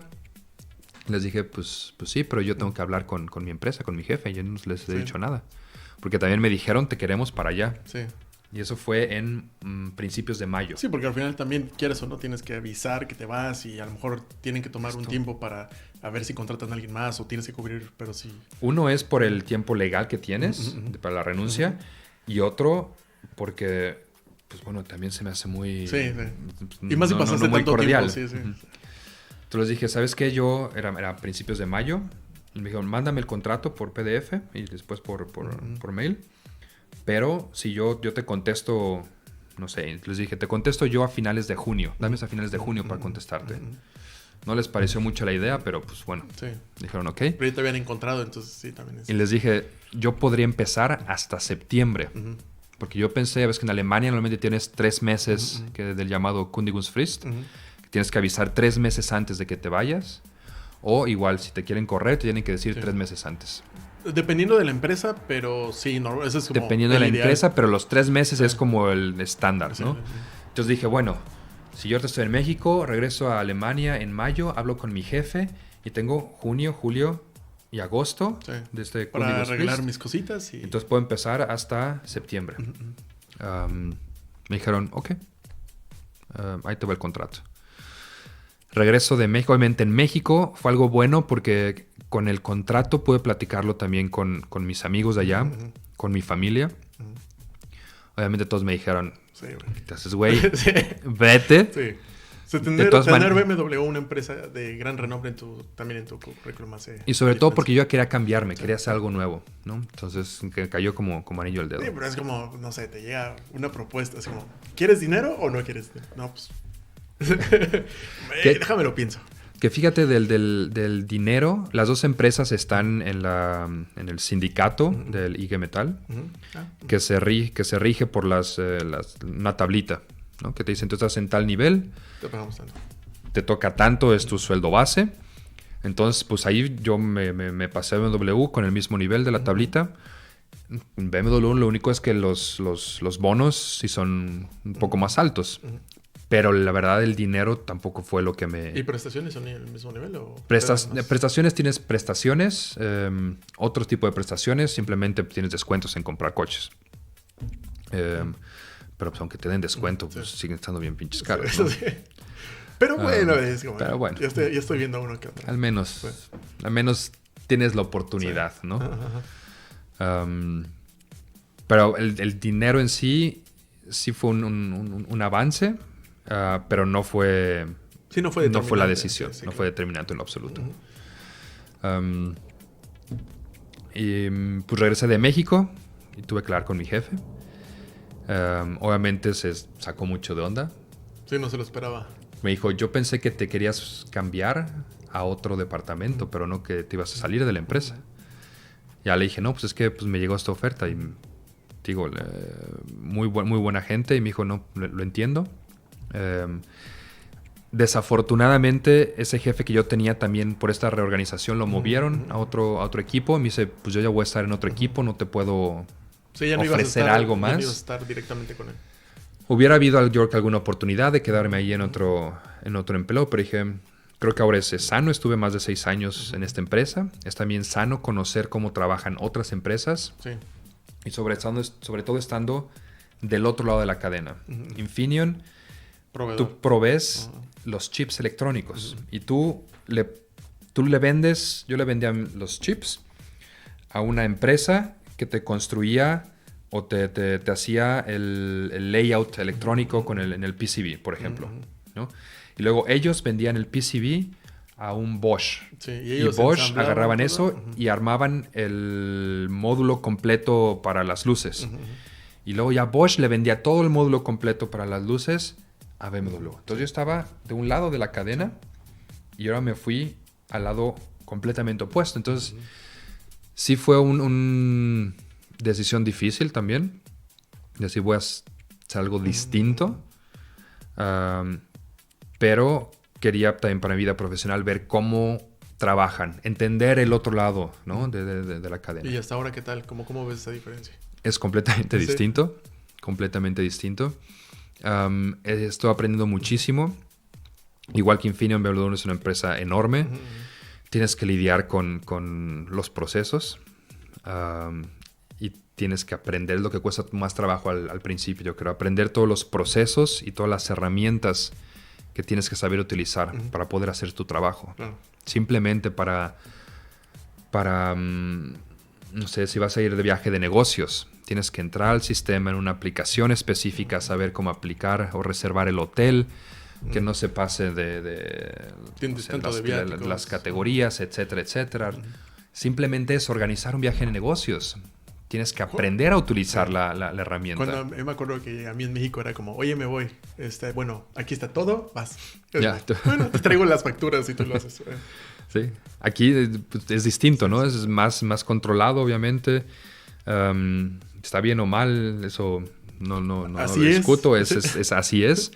Pero te cuesta aprender a utilizar esas herramientas. Y los procesos, obviamente, ¿no? Y digo que la mayor diferencia es Infineon es una empresa muy internacional, donde es una empresa alemana, pero el idioma oficial de la empresa es inglés. Obviamente con mis colegas alemanes, yo hablaba en alemán, ¿no? Pero emails, presentaciones, documentación... Sí, lo escrito es más complicado. Todo se hacía en inglés. O sea, yo estaba encargado de escribir las datasheets de los productos, todo en inglés. Emails en inglés. Y eso era muy fácil y muy bueno. Como era una empresa tan internacional, tú podías reenviar un correo a tus colegas de Bucarest, en Rumania, a tus colegas en Japón. Podías reenviar la información y las presentaciones en todo el mundo. En BMW no es así. BMW es una empresa muy internacional en el sentido de que trabaja mucha gente internacional, pero no es nada internacional en el sentido de que todo se hace en alemán y se busca utilizar otro idioma lo menos posible. Y eso es algo que me está costando trabajo, porque yo sigo teniendo ahora, ya no son clientes, son proveedores que no están en Alemania. Y tienes los requerimientos, tienes especificaciones, tienes correos electrónicos, que haces todo en alemán, presentaciones en alemán. Y cuando tienes que discutir puntos con ellos, tienes que traducir y pierdes mucho en las traducciones. Eso, fíjate que esa complicación ya ni siquiera, o sea, literalmente no es del trabajo, es de puro idioma. A mí cuando estaba en Audi me pasó exactamente algo muy parecido. Yo perdía más tiempo, paz mental, incluso una que otro malentendido por el idioma. Porque es como, por ejemplo, la gente espera que hagas ciertas cosas y tú, bueno, en ese caso yo era como, bueno, para no quedar mal, primero iba e investigaba qué significaba y después me tardaba en ese proceso y era como, oye, y luego, perdón, y ya, ahí está. Entonces ya después trataba de hacerlo cada vez más rápido, pero sí. Es lo que te tardas. Hay veces que en español y en inglés lo puedo hacer, que tienes que escribir o pedir algo de cierta forma para ser directo, pero no sonar tan agresivo o tan obvio y como que encontrarle la forma para preguntarlo de la mejor manera. En alemán todavía no puedo hacer eso. Entonces, para evitar malentendidos, lo que ahora hago ya soy muy, muy directo. La gente, pues se da cuenta, ¿no? Y lo sabe que no lo hago tal vez de mala forma y que digo literalmente... Necesitamos estos 3 puntos y literal pongo punto número 1, tal, punto número 2, tal. Pero estas conexiones gramaticales, lingüísticas, eso me ha costado trabajo. Pero BMW es también una empresa muy buena, donde estoy aprendiendo muchísimo y también me encantan los automóviles, entonces y manejarlos más. Todavía no los puedo manejar porque primero tengo que hacer unos exámenes de manejo internos. Ok. Que ya los tengo programados. Pero no estás en planta, estás en corporativo. Estoy en corporativo. Pero...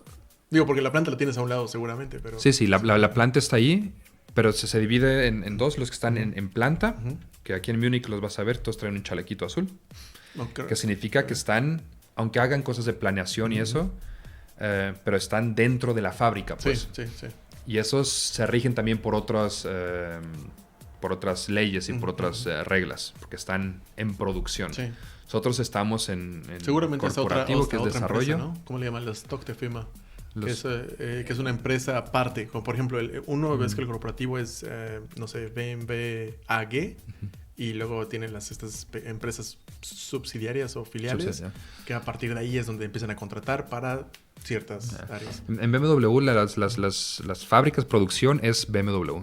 O sea, está el conglomerado, que es BMW Group, y luego tienen las marcas que tienen de financiamiento, tienen banco, tienen todo lo de car sharing, tienen, y luego las 3 marcas fuertes. BMW, Mini Cooper, que no es Mini Cooper, es Mini nada más, y Rolls-Royce. Pero las fábricas, los centros de producción son de BMW. Estoy en corporativo, pero en la parte de desarrollo. O sea, ahí es donde prueban los coches. ¿Y los deportivos tienen algún otro nombre? O... por ejemplo, ves que de M. ¿Cómo? M. ¿M se llama? Ajá. Okay. M Motorsport. Okay. Es una... O sea, hay 3 marcas nada más completamente separadas, que es Mini, Rolls-Royce y BMW. Y luego BMW tiene dentro las submarcas, que son... los M o Motorsport. Sí, los autos deportivos. Y tienen I, que es los electrónicos. El i8 y el i3. Sí, tío, porque a mí me tocó a mí me contrató, se llama 4, que 4 es la parte, los que hacen los autos deportivos de Audi. Entonces, si tú ves ahí el contrato, es como, yo trabajé para Audi. Sí y no. O sea, sí, porque es parte de Audi, pero en realidad la que te contrata oficialmente se llama 4. Entonces, y en Mercedes o Daimler es AMG. Entonces, solo es como para te preguntar, para ver más o menos. No, aquí en mi caso es BMW. ¿Y estás especializado en algún área? O sea, ¿en todos esos autos o en cuál? Sí, bueno, yo estoy el departamento es... El departamento general es el tren motriz. Tren motriz significa el motor y la transmisión. Y yo estoy en la parte de la transmisión automática para coches con tracción delantera. Qué interesante, ¿no? Son todos los nuevos Serie 1, que BMW siempre ha estado enfocado en tracción trasera, pero por cuestiones también de costos, los Serie 1 ya se van a hacer el que va a salir ahora en este año, es tracción delantera. Y los Mini Cooper, o los Mini, son también tracción delantera. Entonces, y yo específicamente estoy involucrado en la transmisión automática de los coches híbridos.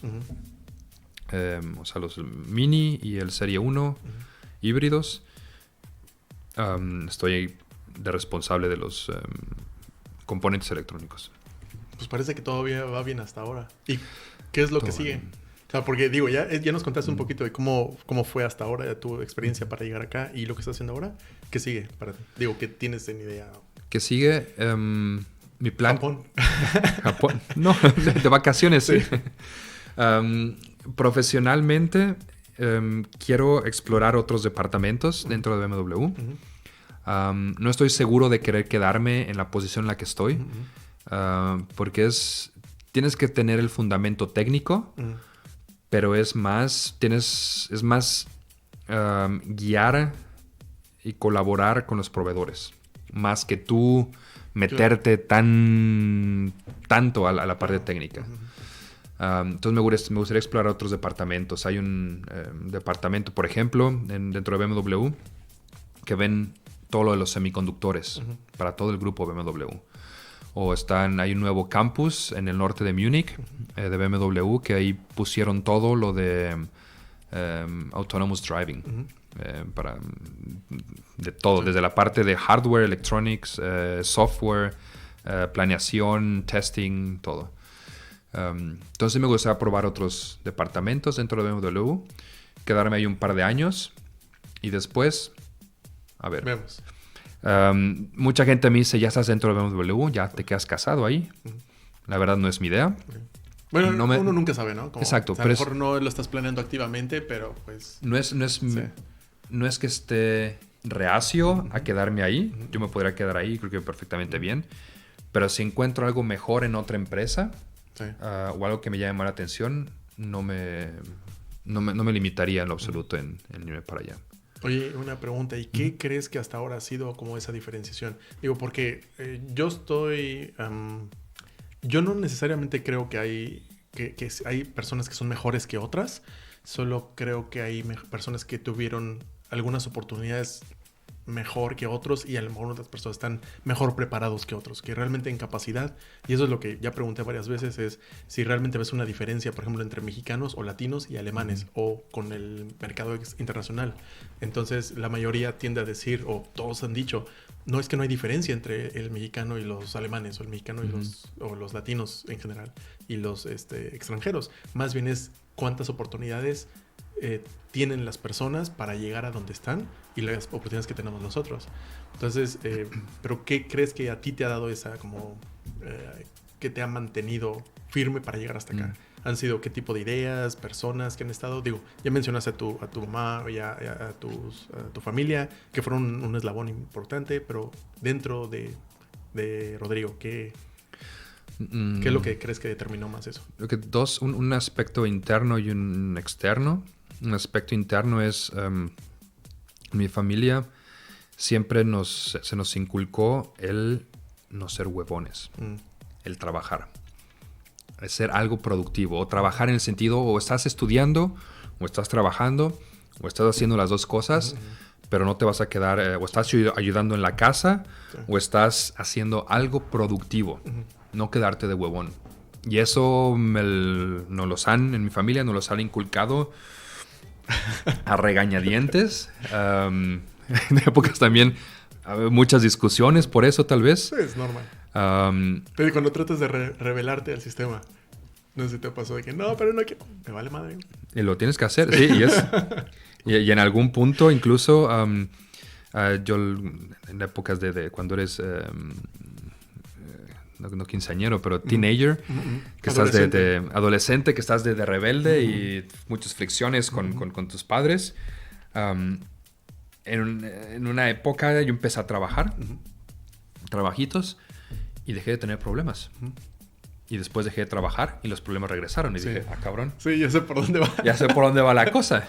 Entonces, uno fue esa cosa interna, que también fue por lo mismo que yo no me tomé ningún semestre sabático. Por lo mismo que también cambiando de trabajo, termino uno y empiezo el otro enseguida. Esté bien, no esté mal. Personalmente no lo sé, pero me ha ayudado definitivamente. Y la segunda parte, que es igual de importante, que tuve la fortuna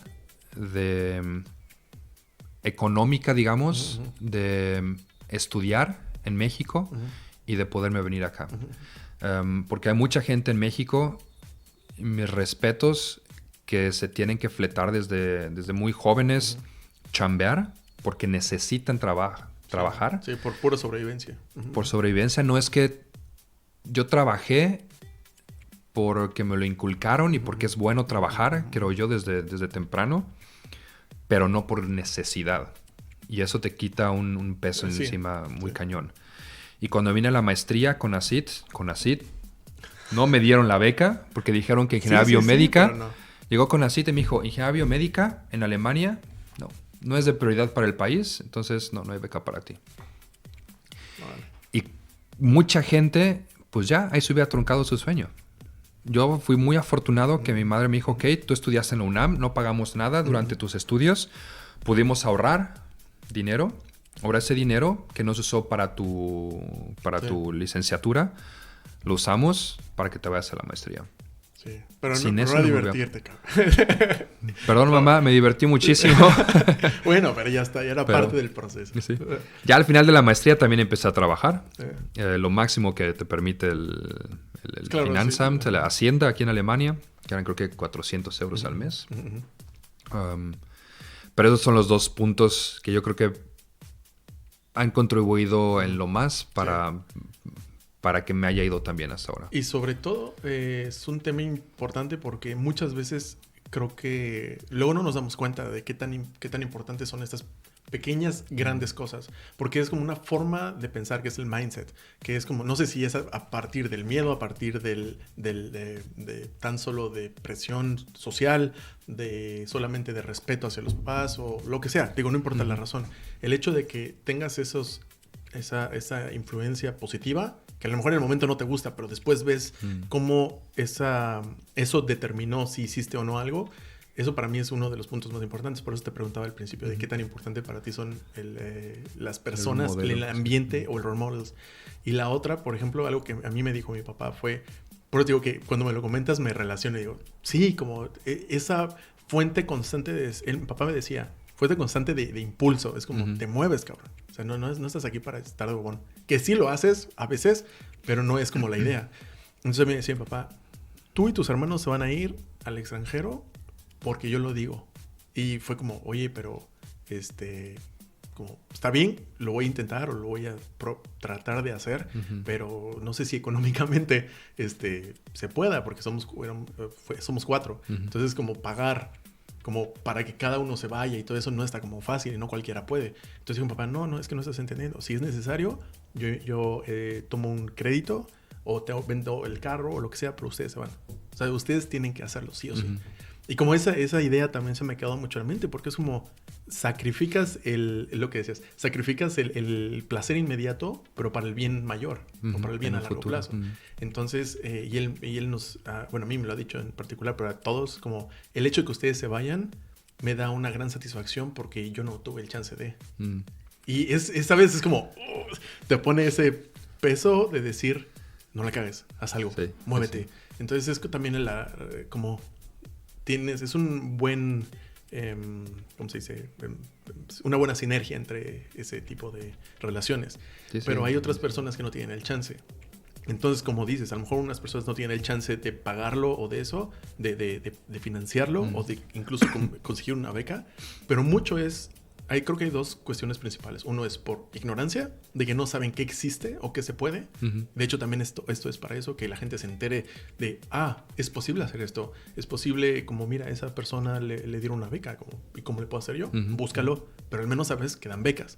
Por ejemplo, yo la forma en cómo me vine a trabajar acá fue estudiando una maestría en México, apliqué a un trabajo acá y me dieron una práctica.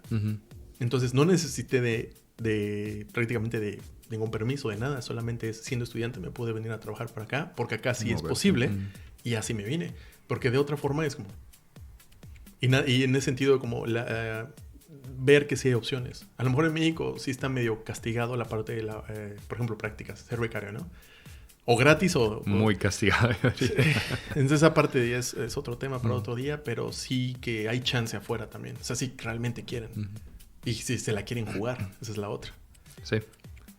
Entonces, por ejemplo, y una última cosa que me gustaría preguntarte es, si tuvieras que, digamos que te vas a, no, esperamos que no, pero digamos que hoy es tu último día, al final de la otra semana es tu último día y ya no tienes tiempo más que para despedirte, prácticamente despedirte, mandar mensaje a todos y decir, ¿saben qué? Pues ya no me da tiempo ni siquiera de ir a México porque no hay ni aviones. ¿Qué y le tienes que dejar una carta, por ejemplo, a tus seres queridos, ¿cuáles son las 3 cosas que dirías? Esas 3 cosas es lo que deja Rodrigo para ustedes, como tus lecciones aprendidas o lo que te gustaría que ellos recordaran lo más. Yo creo que lo primero, y es lo primero que se me viene a la mente, agradecimiento. Estamos aquí en esta vida y vivimos en una sociedad, y el ser humano es una sociedad, y funcionamos como sociedad. Tú aislado como un ermitaño no puedes hacer nada. Y a todas las personas que han contribuido a lo que soy ahora, es mis más inmenso agradecimiento. Familia, amigos en México y aquí, es yo creo que el punto número 1 que yo dejaría. Algunas otras cosas. Uno, yo creo que es el agradecimiento, y no lo digo por estar enfrente de una cámara o algo, pero de corazón. Lo primero es el agradecimiento, y lo segundo o al mismo nivel, que va de la mano, es un perdón o un arrepentimiento, porque inequívocamente tú en algún punto de tu vida lastimaste a alguien. Sí. Ya sea a tu madre o a tu padre porque te querías ir de fiesta y no te dejaron y les mentaste la madre, o a tu novia o a tu esposa, o a la ex, o con tus hijos, o con tus colegas, con tus amigos, que en el momento por X o Y razón lo hiciste, pero un arrepentimiento y una disculpa, ¿no? De decir, sorry, porque eres importante para mí, y en ese momento, pues sí, la cagoteé, pero sorry. Entonces, el saber decir gracias y el saber decir perdón, yo creo que es de lo más difícil, pero lo que más valor tienes que puedas dejar a alguien. Un tercer punto ya, ¿no? No, está bien. Digo, pues son 3, pero muchas veces 1 o 2. Sí. No, sí, de hecho, totalmente. Y eso es muchas veces tu paz mental y tu bienestar emocional, físico, incluso físico y mental, vienen de esas 2 cosas que tú dijiste. Sí. Entonces, una vez que tienes como todos como tus affairs en orden, como todas las cosas en orden, en ese sentido, como disculparte con las personas que tienes, incluso pueden ser las cosas más pequeñas, pero que te quitan paz, ¿sabes? Que te andan el remordimiento de, madre, sí, pasó o no pasó. Eso cuando una vez que te lo quitas, prácticamente te sientes bien, te sientes libre, y es una parte importante también a considerar. No sé. Ya, nomás para comentar, creo que algo más tangible ya sería distinto, o al menos como me lo imagino, el momento que tienes un hijo. Yo suerte no tengo hijos, pero quiero imaginar, o pienso que en el momento que tienes un hijo, tu perspectiva y tus prioridades cambian por 180 grados, ¿no? Entonces, pues en un futuro yo también quisiera tener familia en un futuro. ¿Cuántos hermanos tuviste? Yo soy hijo único. Hijo único. ¿Eres familia grande? ¿Quieres? O vemos. Quisiera tener al menos 2 hijos. Yo crecí literalmente junto con mis primos. O sea, misma escuela, comíamos juntos en la misma casa, mismas actividades recreativas. No te faltaron. Hermanos, fue una cosa muy... Un punto medio muy bueno, porque crecí como con hermanos, pero cada quien tenía su mamá, cada quien tenía sus juguetes. Entonces, tu atención bastante en paz. Sí. Y familia grande, al menos 2 sí me gustaría tener. También estoy consciente de la situación del mundo, del planeta ahora. Tener familias grandes tampoco no ayuda mucho. Sí. Dejar de tener hijos siento que tampoco ayuda, al menos no a la larga. Entonces encontrar un balance. Sí. No, creo que en ese sentido es algo que tienes que encontrar tú con tu pareja. Ya no depende es mi punto de vista, de que no necesariamente, cuando quitas el factor global o del país o donde sea que vivas, si tú dices, para mí esto me parece bien porque yo quiero brindarle, o yo sé que le puedo dar esto a 2 personas y le voy a dar todo a 2 hijos, está bien, porque tú estás convencido. Pero si voy a tener hijos solo por tener hijos y que Dios nos ampare, entonces, a ver cómo nos va. Sí, ahí sí está un poquito más yo creo que es salvaje. Obviamente tú y tu pareja tienen que estar seguros de que van a poderle dar las cosas materiales, casa, vestido y sustento. lo básico para que vivan bien. No digo que sean millonarios o algo. Sí, qué bueno. Y sobre todo, y que tengas tiempo. Sí.